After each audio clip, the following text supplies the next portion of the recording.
भाजपचं ऐकत आहे, वारेमाप नुसता पैसा उधळला जातोय, हा पैसा येतो कुठून याचं उत्तर कोणाकडेच नाही. ते दिसतंय सगळ्यांना. अगदी काल परवाकडेच त्यांच्या मित्र पक्षांमध्येच आता ही साठमारी सुरू झालेली आहे.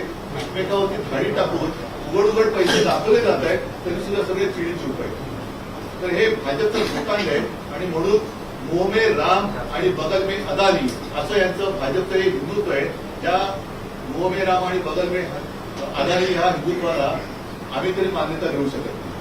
तर हे आणून पाडलं गेलं पाहिजे. नाशिकच्या जनतेसोबत मी तर म्हणेन केवळ हा आता मी मुंबईत का विषय घेतोय, नाशिकमध्ये होत आहे, माझं काय जातंय नाही, मुंबईने भोगलंय, नाशिकची जे आता दुसरी आहे असं सगळीकडे होत जाणार आहे. त्याच्यामुळे हा केवळ एका शहराचा विषय नसून हा संपूर्ण राज्याचा विषय आहे. तिथे सर्व निसर्गप्रेमीच नव्हे तर आपल्याला पुढे श्वास घ्यायला कसा त्रास होणार आहे याची जाणीव ज्यांना झाले त्यांनी सगळ्यांनी याला विरोध केला पाहिजे.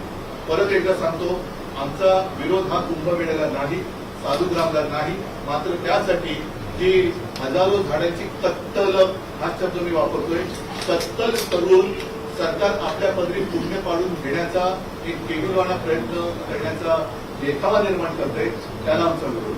हा एक विषय झाला. हा एक विषय फार महत्वाचा आहे.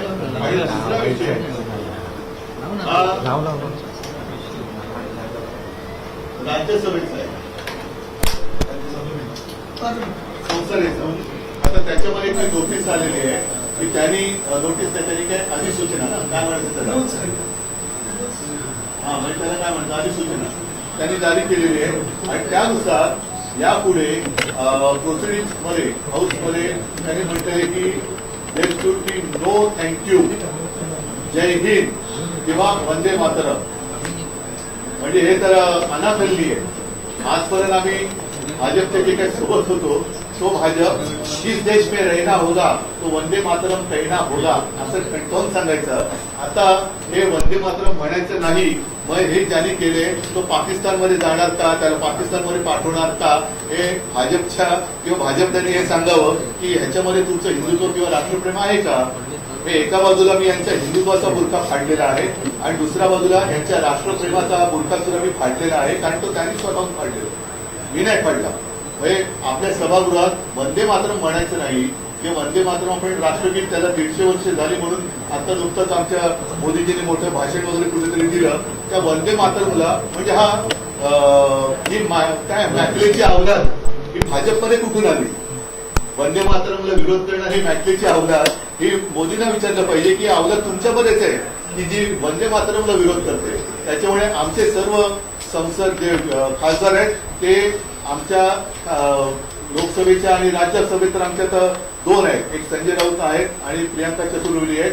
मी आता 2 खासदार माझ्याकडे सभागृहात ठणठणीतपणाने वंदे मातरम बोलायचं, बघूया कोण आपल्याला बाहेर काढतं. शिवसेनेचे खासदार हे लोकसभेच्या आणि राज्यसभेच्या सभागृहात वंदे मातरम बोलणारच आणि भाजपमध्ये हिंमत असेल तर आमच्या सदस्यांना त्यांनी निलंबित करून दाखवायचं. पण हा खेळ खंडोबा चाललेला आहे. म्हणजे लोकांना भावनिक एक भ्रम संभ्रम निर्माण करायचा, मतं मिळवायची आणि मतं मिळवल्यानंतर सगळं मारून टाकायचं. हिंदुत्वाचं सुद्धा नाटक आता तुमचं उघडं पडलंय, राष्ट्रप्रेमाचं नाटक उघडं पडलेलं आहे. आणि ह्याची उत्तरं या निवडणुका बाजूला ठेवून भाजपच्या वरिष्ठ नेते इथल्या चेल्या चपाट्यांनी नव्हे, इथल्या चेल्या चपाट्यांना त्यांना मी किचगंटी धरत नाही, कारण त्यांच्या शीर्षकंट्यांचा अध्यक्ष जाऊन कोण ठरत नाहीये. जगातला सर्वात मोठा पक्ष की ज्याला बरेच वर्ष झाली अध्यक्ष बदलताना नामुष्की आलेली आहे. तर भाजपने याचं उत्तर दिलं पाहिजे. दोन्हीचं प्रभू रामचंद्रांच्या परस्पर्शाने पूजित झालेलं तपोवन तुम्ही कोणासाठी मारता आहात आणि आपल्या संसदेच्या सभागृहात वंदे मातरम का बोलायचं नाही याचं उत्तर आता भाजपने द्यावं. तपोवनाचा जो विषय आहे तिथे अत्यंत महत्वाचा विषय आहे. तिथे लोक पर्यावरणप्रेमी रस्त्यावरती उतरले, शिटको आंदोलन होतं, पण प्रक्रिया काही थांबलेली नाही. ते काही सुरू आहे तिथे काय पुढे केले जाणार, आपल्यातर्फे काय केलं जाणार. नाही, मला पहिलं याचं उत्तर पाहिजे. हे उत्तर मी तुम्हाला एवढ्यासाठी बोलवलं की हे महाराष्ट्रातल्या कानाकोपऱ्यात कळू द्या की भाजपचा ढोंगीपणा काय आहे. नुसते पैसा फेको आणि मत मिळवा, पैसा फेको तमाशा देखो, तसं पैसा फेकोवर वोट गेलो, हे जे काय त्यांचं चाललेलं आहे हा तमाशा तर खूप झाला. हे पैसे सुद्धा जनतेच्या खिशातले आहेत, पण ज्या गुरबीमध्ये हे वागतायत आणि वागताना वागतायत ते वागतायत, पण वरती हिंदुत्व आणि राष्ट्रप्रेमाचं जे काही ढोंग करतायत हे ढोंग किती काय त्याला वेगळी आहे ते या दोन गोष्टींचं मी दाखवतो. तुम्ही मुंबई महानगरपालिकेचा प्रश्न प्रदूषणासंदर्भात म्हटला, न्यायालयानं प्रश्न सोडून केला नाही. मुंबई मी महानगरपालिका न्यायालयाबद्दल बोलण्यासारखं आता काय आहे का? न्यायालयाबद्दल बोलून काय उपयोग होतोय का? त्याच्यामुळे कृपा करून मला न्यायालयाबद्दल प्रश्न विचारू नका, बोलून काय उपयोग होत नाही. निवडणुका सुरू ठेवण्याचा निर्णय दिलाय. मी न्यायालयाबद्दल बोलून उपयोगच नाहीये, त्याच्यामुळे मला कृपा करून न्यायालयाबद्दल काही बोलायचंच नाही. बांधकामांना मुंबई महानगरपालिकेच्या नोटिसा दिल्यात, बिल्डर नियम पाळत नाहीत असं देखील सांगितलं. अशांना देखील नोटिसा मुंबई महानगरपालिकेकडून देत आहे आणि रस्ते देखील आजपासून केला जाणार आहे पर्यावरण. पहिलं त्यांचा भ्रष्टाचार स्वच्छ करा. हे वरवरची म्हणजे त्या दिल्लीमध्ये टाकलं होतं ना ते फवारे मारत बसले होते, म्हणजे पाणी सुद्धा वेस्ट, पाण्याचा सुद्धा अपव्यय आहेतच त्याच्यात. आणि झाडं मारून तुम्ही प्रदूषण करता, म्हणजे हा नियोजन शून्य विकास जो आहे तो पहिला थांबवला पाहिजे. कारण आतापर्यंत आपल्याला जे सांगितलं होतं मी विकासाच्या विरोधात नक्कीच नाहीये, पण एक गोष्ट झाल्यानंतर एक गोष्ट सुधारेल. कुठे सुधारते? मेट्रोची बरीच कामं झालेली आहे, तरी ट्रॅफिक कुठे कमी होतोय? ट्रॅफिक तसाच आहे. आम्ही जो कोस्टल रोड केला त्याचा फायदा किती होतोय आणि हे जे काही विकासाच्या नावात जे करतायत त्याचा फायदा किंवा किती उपयोग होतोय हे लोकांना कळते. सातबारे सुरू आहे आणि आताच्या सगळ्या सुरू असलेल्या निवडणुकांमध्ये अनेक ठिकाणी माहितीमध्ये एकमेकांच्या विरोधात पक्ष लढताना नाही, मतांची बोली लावायची पाठी ठेवली या लोकांनी. तसंच झालंय की मतांचा तुम्ही लिलाव मांडण्यासारखं झालेलं आहे की हा एवढे पैसे देतो, हा एवढे पैसे देतो. ही कुठली लोकशाही आहे? मतांचा लिलाव आहे का हा? निलेश राणेंनी एक स्टिंग ऑपरेशन केले. निलेश राणे यांनी एक स्टिंग ऑपरेशन केलेलं भाजप पदाधिकाऱ्याचं, त्याच्या घरामध्ये पैसे सापडलेले आहेत. मग तेच मी बोलतोय ना की ही सगळी पैशाची गुरणी आता उघड झालेली आहे. मंत्री पैशाची उघडी बॅग घेऊन घरात बसतो, त्याच्यावरती काय कारवाई होत नाही. हे सगळे भ्रष्टाचार आता एवढे झालेले आहेत की हा भ्रष्टाचाराच्या ज्वालामुखीचा उल्लेख झालेला आहे. हे प्रदूषण त्याचं आहे. सर, काल राज ठाकरे आणि तुमची भेट झालेली आहे, काय महापालिकेची स्ट्रॅटेजी? मी आज जो विषय बोललो तो महत्वाचा आहे, त्याच्यामुळे मला ते दोन विषय मी मांडले. तुमच्या माध्यमातून जनतेपर्यंत आपण पोहोचावं. भाजपच्या समजदार नेत्याकडनं मला त्याच्यावरती उत्तर अपेक्षित आहे. कोणी आंडू बोलेल तर त्याला मी काही उत्तर वगैरे काय देणार. शिवसेना म्हणून काय आवाज देणार मी आज तर बोललेलो आहे आणि आवश्यकता लागली तर आम्हाला रस्त्यावरती उतरावं लागेल.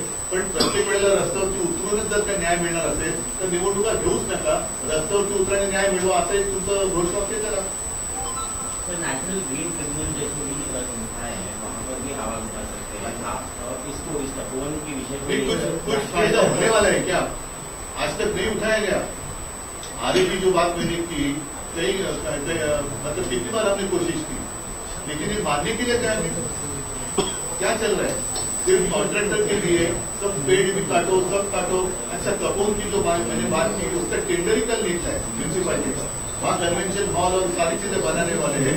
इसका मतलब यही है कि एक जो कहावत है मुंह में राम और बगल में छुरी, उसको थोड़ा बंदी करना होगा. मुंह में राम और बगल में आजादी.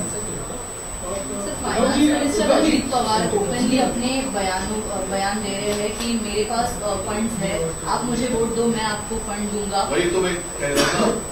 अजित पवार जो फाइनेंस मिनिस्टर है उनको उप मुख्यमंत्री में नहीं मानता क्योंकि वो संविधानिक पद है नहीं. अर्थमंत्री कहते हैं कि मेरे पास तिजोरी है. चंद्रकांत पाटिल कहते हैं कि तिजोरी वाला मालिक तो हमारे पास है.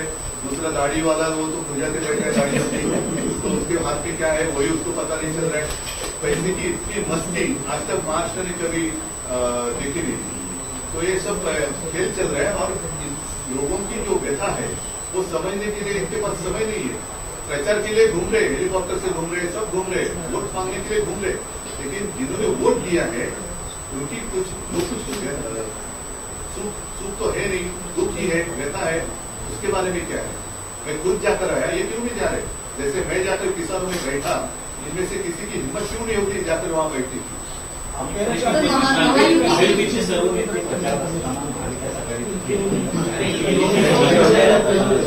सर, महायुति के भीतर और भी कुछ चीजें सामने आ रही है। भारतीय जनता पार्टी और शिवसेना के एकनाथ शिंदे के गुट के नेता एक दूसरे के कुछ स्कैम्स एक्सपोज कर रहे हैं। संतोष बांगर ने 50 करोड़ लिए, उसके साथ नीलेश क्या राणे ने कार्रवाई कौन कुछ- करेगा? कौन है? आरोप भी वही करते हैं और खुद ही क्या जजमेंट भी वही देते हैं। फिर कोर्ट का काम क्या है? बीजेपी के एक प्रदेश तरफ मुखिया कह रहे हैं कि नीलेश 2 दिसंबर तक हमें युति कायम रखनी है, उसके बाद हम जवाब देंगे। क्या आपको लगता है? थ्रू अभी वो थ्रो करेंगे तो कितने दूर तक जाएगा पता नहीं। उपयोगिता खत्म हो गई है एकनाथ शिंदे की और अजित पवार की उपयोगिता खत्म हो गई है बीजेपी के लिए। अभी वो मैं तो अनुभव नहीं कर रहा हूँ, जिसके पास है उनको पूछो। लेकिन वो बातें बाद में, लेकिन आज जो मैंने 2 मुद्दे उठाए, एक तो बीजेपी का झूठा हिंदुत्व और झूठी देशभक्ति। जैसे मैंने कहा तपोवन की बात तो मैंने कही, लेकिन जो पार्लियामेंट की अधिसूचना आई है कि अब संसद भवन में वंदे मातरम नहीं कह सकते, ये कौन सी बात है? किसका दिमाग है इसके पीछे? और एक समय तो ऐसा था कि ये बीजेपी वाले तो चिल्ला कर कहते थे कि इस देश में रहना होगा तो वंदे मातरम कहना होगा। तो मेरे सांसद तो वहां जाकर वंदे मातरम कहेंगे, अगर बीजेपी की हिम्मत है तो मेरे सांसदों को बाहर निकल सकेंगे। और अगर नहीं तो ये चीज जिसने की है वो कौन है उसको निकालो बाहर, भेजो ना उसको। उन्हीं की प्यारी भाषा कुछ होती ना कि उनको भेजो पाकिस्तान ना, अभी भेजो। तो ये बीजेपी का दोहरापन है। और मराठी में तर बोलतात ना ढोंगीपणा है यांचं। इनका ना ये हिंदू है ना ये देशप्रेमी है। कॉर्पोरेशन में शिवसेना और कांग्रेस की बात करेंगे। ये 2 विषय महत्वपूर्ण है और फिर से एक बार सब लोगों को मैं धन्यवाद देता हूँ। आपके माध्यम से मैं पूरे राज्य को ये जानकारी देना चाहता था। Thank you. जय हिंद, जय महाराष्ट्र, वंदे मातरम।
मध्ये चर्चा झाल्यानंतर ठाण्यातले हे नेते, कल्याणमधले नेते राजू पाटील कल्याणचे माजी आमदार आहेत मनसेचे, आणि त्यानंतर आपण दुसरा अविनाश जाधव बघितले जे या ठिकाणी उपस्थित होते, ते मनसेचे ठाणे जिल्हाध्यक्ष आहेत, आणि तिसरा एक व्यक्ती शिवसेना युबीटी कडून या ठिकाणी होता आणि तो म्हणजे वरुण सरदेसाई यांची सुद्धा या ठिकाणी उपस्थिती होती। वरुण सरदेसाई यांच्या नावाची चर्चा होती। कल्याणमधून त्यांना लोकसभेची उमेदवारी दिली जाणार असं बोललं जात होतं।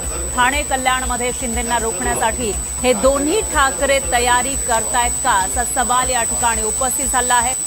त्याप्रमाणे मी एक 8 दिवसापूर्वी मराठवाड्यामध्ये शेतकऱ्यांमध्ये जाऊन बसलो होतो। त्यांची सुखदुःख असते म्हणा, दुःख त्यांच्या वेदना यथा समजून घ्यायचा प्रयत्न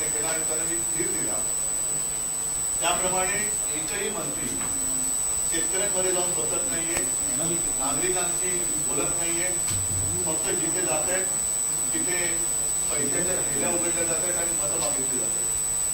हे चित्र फार भयानक आहे. आणि जे दोन विषय मी तुमच्यासमोर मांडणार आहेत त्याच्यात साहजिकच आहे, एकूणच मुंबईमध्ये गेले 2-3 वर्ष प्रदूषणाची पातळी फार मोठ्या प्रमाणात वाढलेली. याही वर्षी आपण त्याचा अनुभव घेतो आहोत. जे काही रिपोर्ट येत आहेत त्यानुसार मुंबईची हवा ही आरोग्यासाठी घातक होत चालली. आता काही जण असं म्हणतात, राज्यकर्ते असे कदाचित म्हणतील की इथिओपियामध्ये जो काही ज्वालामुखीचा उद्रेक झाला त्याचे ढग इकडे आले ठीक आहे. तर ह्याचा आणि इथिओपियाच्या ज्वालामुखीच्या उद्रेकाचा